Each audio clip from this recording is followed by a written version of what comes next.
Okay, so think about that plastic lid on your coffee cup. Or, the casing around your earbuds. Hmm. Have you ever really stopped to think about where that stuff starts? Like back to the very beginning. Could we even make it differently? Maybe right here. It's a really good question. I mean, we're literally surrounded by plastic, aren't we? But that whole journey from the ground to the thing in your hand, it's mostly invisible. Totally. Well, today on the deep dive, we're going to try and pull back that curtain a bit. We've got a couple of, really interesting sources here. Right. One digs into how industrial plastic manufacturing works, specifically using Alaskan crude oil. Okay. And the other is this pretty wild proposal called Kitsch, made in California from Alaskan crude oil industrial plastics. Okay, that sounds intriguing. So our aim today isn't just like listing facts. No, definitely not. We want to really get a feel for the process, how you get plastic in the first place, and then really dive into this, ambitious idea for a whole domestic system. Yeah, starting with Alaska's resources and maybe ending up with stuff made in California. Exactly. A full circle, potentially. Okay, let's get into the nuts and bolts then. That first source, it walks us through the very start. How crude oil actually becomes plastic. Can you sort of map that out for us? From the oil well to those little plastic beads, the nurdles. Sure thing. Yeah, the document lays it out pretty clearly. It's a multi-stage thing, really. Starts with crude oil extraction. Right, drilling and pumping it up. Yep, getting the raw stuff out. Then that crude goes off to a refinery. We've all seen pictures of those huge refinery complexes. What's the key thing happening there for plastics? Well, inside, they heat the crude oil. And through something called fractional distillation, they separate it out based on boiling points. Okay. And what's really key here, it seems basic, just heating, but it's how they isolate the specific building blocks needed for plastics. Yeah. Otherwise, it's just this messy mix. Right, unusable. Exactly. The document mentions naphtha specifically. That's a big one for plastics. And also, ethane and propane, often from natural gas processing, are important starting points too. Okay, so we've got these key ingredients like naphtha. How do they turn that into something that's actually plastic? Right, so next up is making monomers. They take that naphtha, or the ethane and propane, and process it further to break it down into simpler molecules, monomers. Simpler molecules, okay? How? A key process is called cracking, often steam cracking. Think of it like taking big Lego models apart into the basic bricks. High heat, sometimes catalysts, break down those bigger hydrocarbon chains into smaller ones. Specifically, you get things like ethylene and propylene, really fundamental building blocks for loads of common plastic. Ethylene, propylene, got it. So those are the individual bricks. How do we stick them together to make the plastics we recognize? That's the next stage. Polymerization. You take those individual molecules, the ethylene or propylene, and chemically link them together into these really long repeating chains. That makes the large molecules we call polymers. And that is the essence of making different plastic types. Right. The document mentions polyethylene, PE, that's from ethylene, polypropylene, PP, from propylene, Right. PVC, polyvinyl chloride, and polystyrene, PS. Each one's different based on the monomer and how they're chained up. Okay, so now we have these raw polymers, these long chains. But, the plastic stuff we use has color. It might be flexible or rigid. How does that happen? Good point. That's where compounding and additives come in. The raw polymers get mixed with other stuff. Like a recipe. Exactly like a recipe. You add colorants for, color, stabilizers to stop them breaking down from sunlight or heat, plasticizers to make them bendy, fillers maybe for bulk or strength. Right. It really depends on what properties you want the final plastic to have. Okay, so it's customized. Yeah. And the last step before it goes to like a toy factory or whatever is making these nurdles, these little pellets. Exactly. The compounded plastic with all the additives mixed in is melted down and then pushed through a machine, extruded into these small pellets or granules, nurdles. Okay. Think of them as the ready-to-go material, standardized feedstock for the companies that will actually mold them into, the final products. Right. Which brings us neatly to how those nurdles become, everything. The document mentions quite a few different manufacturing methods. Can you give us a quick rundown? Yeah, sure. So once the nurdles get to the manufacturer, they melt them down again, then shape them. Lots of ways to do it. Right. Injection molding is a huge one. Yeah. You force the molten plastic into a mold cavity. Think bottle caps, phone cases, car parts. Loads of things. Okay. Then there's blow molding. That's for hollow stuff, like bottles, jugs, containers. You inflate the molten plastic inside a mold, like blowing up a balloon. Right. Makes sense. Extrusion is another big one, pushing molten plastic through a shaped die. That gives you continuous shapes, like pipes, window frames, plastic films. Gotcha. Pipes and films. What else is common? Well, there's thermoforming. Mhm. You heat up a sheet of plastic till it's soft, then drape it over or suck it into a mold, like disposable food trays or packaging blisters, Yeah. rotational molding or rotomolding. That uses plastic powder inside a mold that's heated and rotated. Good for big hollow things like kayaks or water tanks. Oh, okay. And then you've got the more maybe advanced stuff like 3D printing, building things layer by layer from filament or resin. Mm-hmm. And CNC machining, where you basically carve shapes out of a solid block of plastic with computer-controlled tools.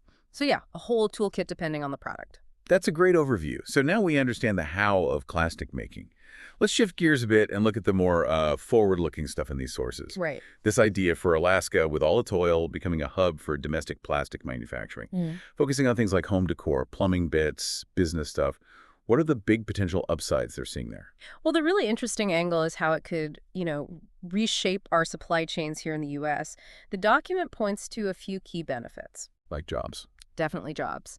A big boost to manufacturing, creating jobs right there in Alaska, from getting the oil out to actually making the plastic goods. Okay.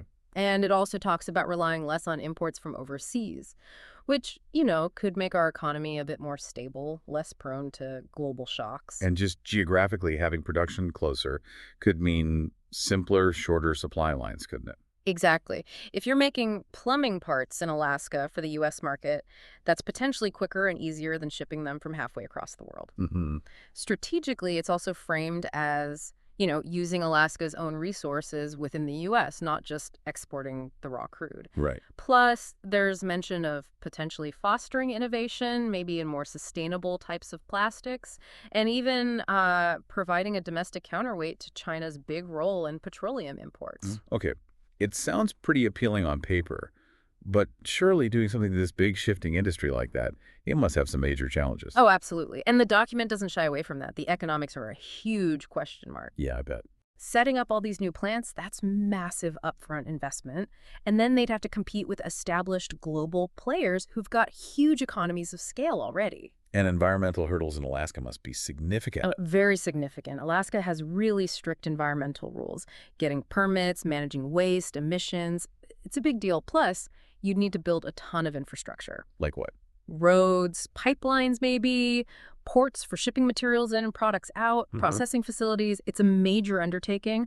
Really, the core challenge is, can you make it work economically locally versus the big global scale? And what about finding buyers? Is the market there? That's another critical piece, market demand. Do people want Alaskan-made plastic decor? Can it compete on price and quality? Right. And then just the logistics inside the U.S. Shipping stuff from Alaska to, say, Florida is still a long way and costs money. Plus, plastic isn't just one thing.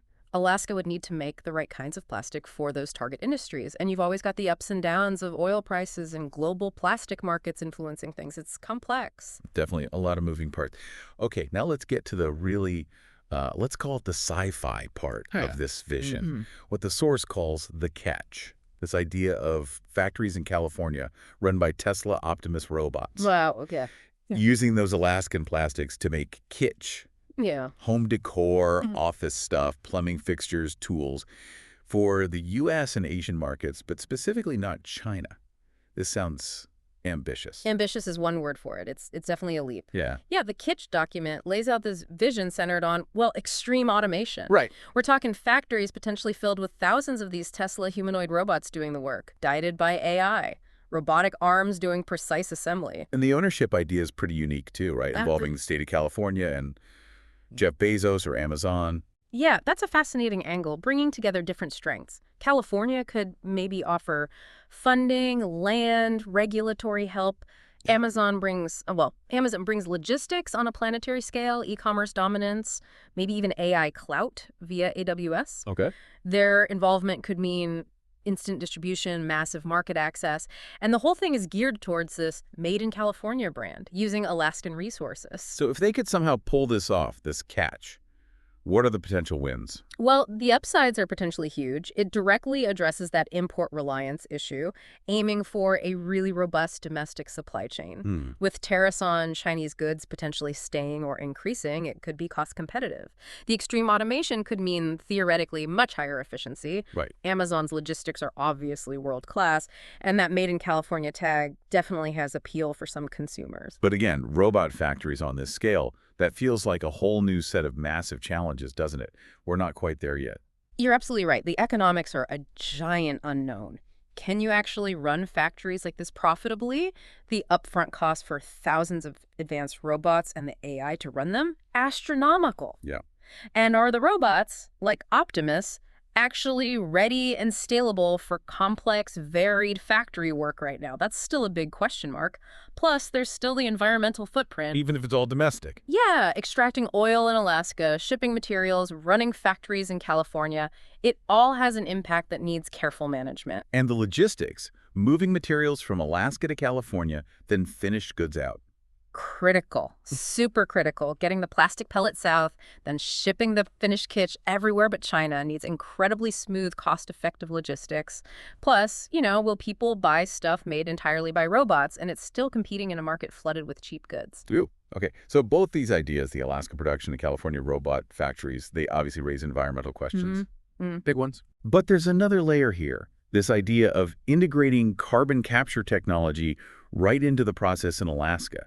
How would that even work? Yeah, this is where it gets really interesting from a sustainability angle. The idea is basically to grab the co-emissions produced during oil extraction and during the plastic making itself. Capture it at the source. Right, capture a big chunk of it. And then instead of just venting it, you convert that captured co-euro into something useful. Useful like what? The source has mentioned a couple of specific things. Exactly. One really interesting path is making biochar fertilizer. Biochar? Yeah, it's a charcoal-like substance. You'd use the captured co-euro in some process to create it. It's great for improving soil fertility, and crucially, it locks that carbon away in the soil for a really long time. Okay, carbon sequestration in soil. What was the other one? The other big one is synthetic jet fuel, sustainable aviation fuel, or SAF. Here, you'd combine the captured cocoa with hydrogen, ideally green hydrogen, to make synthetic hydrocarbons. Refine those, and you get jet fuel that can power planes, but is made from recycled carbon, essentially. Wow. Okay, that could really shift the needle on the environmental side. What are the main benefits if you could integrate all that? They're pretty significant. First off, obviously, a potentially much lower carbon footprint for both the oil and the plastics produced. It also pushes towards a more circular economy idea. Cocoa becomes a resource, not just waste. Right. Biochar helps farming and stores carbon. SA could be huge for decarbonizing air travel, which is notoriously difficult. Plus, potentially new industries and jobs in Alaska, better energy security maybe. There might even be ways to make the whole operation more efficient by linking energy use and carbon capture. But, I mean, how ready is this tech? Is it affordable? What are the catches there? Because it sounds almost too good to be true. Yeah, that's the reality check. Carbon capture tech is improving, but cost and efficiency really vary depending on the specific method and the scale. And turning coge into high-quality biochar efficiently still needs more R&D. Same for SAF from Co. It works technically, this power to liquids or carbon to liquids idea, but it's expensive right now. Why so expensive? A huge chunk of the cost is the hydrogen needed, especially if you want green hydrogen. Oh. Plus, building the infrastructure for capture, conversion, transport, it's massive. And you need markets for the biochar and the SF. People have to want to buy them at a price that works. And you'd really need a thorough life cycle analysis to be sure it's a net environmental win. You keep mentioning green hydrogen as being key, but also expensive. Can you just quickly break down what green hydrogen is and why it costs so much right now? Sure. So green hydrogen fundamentally is made by splitting water H2Os into hydrogen and oxygen using electricity. The process is called electrolysis. But the crucial part, the green part, is that the electricity used must come from renewable sources. Like solar or wind? Exactly. Solar, wind, hydro. Clean energy in, water in, you get hydrogen and oxygen out. No carbon emissions in the production itself. Sounds perfect. So why the high price tag? Well, several things pile up. First, the cost of that renewable electricity. It's dropping, but it's still a major input cost. Second, the machines that do the splitting, the electrolyzers, they're expensive. Manufacturing isn't at a huge scale yet, technology's still evolving. Okay. Then you've got operating costs, purifying the water, maintenance, people. Also, often these electrolyzers aren't running 24/7 if the renewable power source is variable, like solar. Lower utilization means higher cost per kilogram of hydrogen. Right. Makes sense. And finally, hydrogen is tricky stuff to transport and store. That adds costs. The whole supply chain for electrolyzer parts and infrastructure is still maturing. It all adds up. Okay, so lots of factors. Yeah. What needs to happen to bring those costs down? What Right. are the main strategies? It really needs progress on multiple fronts at once. Cheaper renewable electricity is number one. More solar, more wind, smarter grids, maybe locating hydrogen production right next to the power source. Yeah. Then, cheaper electrolyzers. That means bigger factories making them, new innovations in materials and design, standardizing things. Okay. We also need to get better at running them, improve efficiency, maybe use waste heat, automate more, and figure out how to run them more consistently. Even with variable renewables. Yeah, maybe through better energy storage or creating steady demand or designing systems that can ramp up and down quickly. And definitely need better, cheaper ways to transport and store the hydrogen, build out the pipelines, the fueling stations, and overall just maturing the whole supply chain, which probably needs government support, industry collaboration, setting standards. It's a big push. A really coordinated effort needed then. Yeah. Okay, so bringing all these different threads, the Alaskan plastic, the California robots, the carbon capture, the green hydrogen back together, the Kitsch document finishes with this formal appeal to the California government, to Amazon, to the government of Alaska. What's the main pitch here? What's the unified vision they're selling? It basically bundles everything we've discussed into one sort of grand plan. It proposes this integrated system. Okay. Alaska produces the plastic, but with carbon capture built in.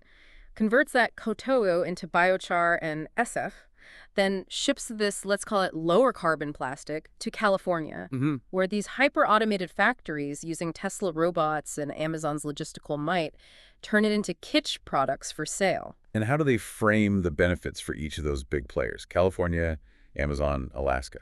Well, for California, the pitch is economic growth, jobs in advanced manufacturing, serious revenue potential, plus positioning the state as a leader in sustainable high-tech industry. Ticks their climate goal boxes. Makes sense. For Amazon, it's framed as a chance to potentially dominate a market sector, home goods, tools, make their supply chain more secure, less reliant on China, and leverage their tech strengths in AI, maybe robotics, synergizing with Tesla. Okay. And for Alaska. For Alaska, it's about adding more value to their natural resources, creating jobs beyond just extraction, maybe in these newer green tech areas like carbon conversion, and demonstrating environmental responsibility with the carbon capture, the biochar. And does the appeal get into the money side, the rollout plan? Yeah, it touches on it. It sketches out a potential cost breakdown, suggests where investment might come from state, private, maybe federal, and it proposes a phased approach. Phased how? Start with feasibility studies, environmental reviews, really nail down the details, then build the needed infrastructure in both states, then run pilot projects to test and tweak everything, and only then scale up to full production. Sensible. And it specifically says they'll address environmental concerns, follow all the rules, emphasizes the carbon capture efficiency, using green hydrogen for the SF, aiming for a more sustainable, circular model overall. It's definitely a comprehensive, very interconnected vision, linking resources, technology, environment. Okay, so as we wrap up this deep dive, what's the big picture takeaway from exploring all this? I think the core idea really is this bold attempt to imagine a different future for how we make things, specifically plastics, in the U.S. More localized, much more technologically advanced, and trying serially to be more environmentally conscious. Right. Using Alaskan resources differently, using cutting-edge automation in California, and crucially, trying to weave in solutions like carbon capture and green hydrogen to tackle the environmental downsides. Yeah, it definitely highlights just how complex and ambitious trying to reshape these huge global industries really is. You're touching everything from like basic geology to advanced AI and robotics, plus the urgent environmental angle. Absolutely. It really makes you think, doesn't it? What other big industries out there could maybe benefit from these kinds of integrated approaches, mixing resource use, automation, and sustainability? Good question. And maybe more importantly, what are the biggest roadblocks, the biggest hurdles we'd actually need to clear to make visions like this a reality, not just on paper, but on a large scale? Definitely gives you a lot to chew on. Thanks for walking through all this. It was really fascinating to unpack. Thanks.